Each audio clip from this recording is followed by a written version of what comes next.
दही के साथ भूलकर भी ना खाएं ये 8 चीज़ें, सेहत के लिए बन जाती हैं जहर। नंबर 1, दही और प्याज। शरीर में जहर घोलने वाला मिश्रण। भारतीय खाने में अक्सर रायता या सलाद के रूप में दही और प्याज का कॉम्बिनेशन खाया जाता है। गर्मियों में यह थोड़ी और भी आम बात हो जाती है। लेकिन क्या आप जानते हैं कि आयुर्वेद के अनुसार दही और प्याज का एक साथ सेवन करना शरीर में दोषों को जन्म देता है। दही की प्रकृति ठंडी और भारी मानी जाती है, वहीं पर प्याज की तासीर गर्म और तीखी होती है। इन दोनों का मिश्रण हमारे पाचन तंत्र को भ्रमित करता है, जिससे शरीर में विषैले तत्वों यानी टॉक्सिन्स का निर्माण होता है। इन टॉक्सिन्स के कारण शरीर में एसिडिटी, गैस, पेट में जलन, स्किन एलर्जी और मुहासे जैसी समस्याएं जन्म ले सकती हैं।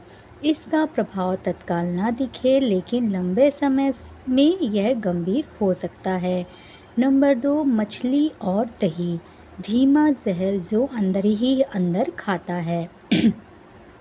यह संयोजन शायद सबसे अधिक खतरनाक माना जाता है। अक्सर लोग लंच या डिनर में मछली के साथ रायता या दही का सेवन करते हैं, लेकिन यह आदत धीरे धीरे शरीर में जहर घोल सकती है। आयुर्वेद में मछली को गर्म तासीर वाला और दही को ठंडी प्रकृति का माना जाता है। दोनों की प्रकृति विपरीत होती है और इन्हें साथ खाने से शरीर में डोसा इम्बैलेंस होता है, जिसका सीधा असर हमारे वीर्य यानी प्रजनन शक्ति में, आँखों की दृष्टि और ऊर्जा स्तर पर पड़ता है। साथ ही इससे त्वचा रोग, एलर्जी और पाचन संबंधी समस्याएं भी उत्पन्न हो सकती हैं। धीरे धीरे यह आंतरिक अंगों पर प्रभाव डालकर शरीर को कमज़ोर करता है। नंबर 3, दही और दूध। दो शक्तिशाली लेकिन विरोधी तत्व।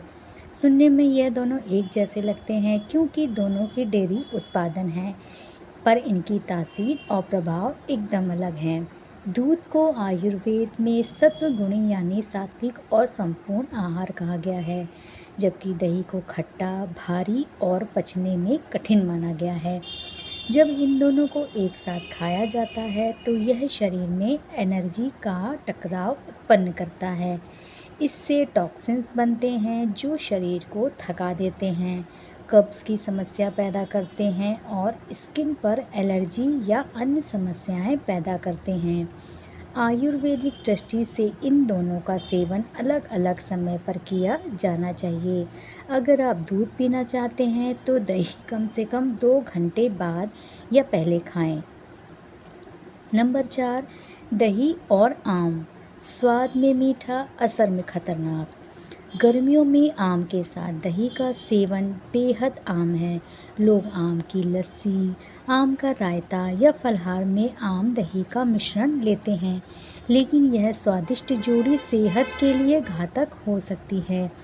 आम की तस्वीर गर्म और मीठी होती है, जबकि दही ठंडी और खट्टी। यह दोनों मिलते हैं तो शरीर में गर्म और ठंडी शक्तियों का टकराव होता है। यह असंतुलन पाचन में बाधा डालता है, जिससे अपच, स्किन रिएक्शन, कब्ज और एलर्जी जैसी समस्याएं हो सकती हैं। इसका एक सुरक्षित विकल्प है आम के साथ दूध का सेवन करना, जो शरीर को संतुलन में रखता है। अब जब हमने इन प्रमुख संयोजनों की चर्चा कर ली है तो थोड़ा विस्तार से यह समझना जरूरी है कि आखिर दही के साथ कुछ चीज़ें क्यों हानिकारक हो सकती हैं। आयुर्वेद में यह मान्यता है कि हर भोजन की अपनी प्रकृति होती है, कुछ गर्म, कुछ ठंडी, कुछ पचने में आसान और कुछ भारी।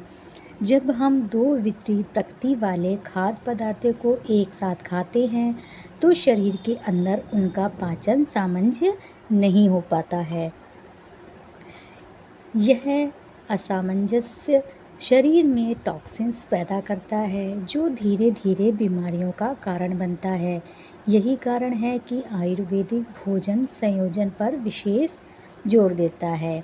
दूसरी ओर आधुनिक विकास भी कहता है कि कुछ फूड कॉम्बिनेशन शरीर के मेटाबॉलिज्म के स्लो करते हैं, जिससे खाना सही तरीके से पचता नहीं है और शरीर में सूजन, गैस, एलर्जी और अन्य बीमारियां जन्म लेती हैं।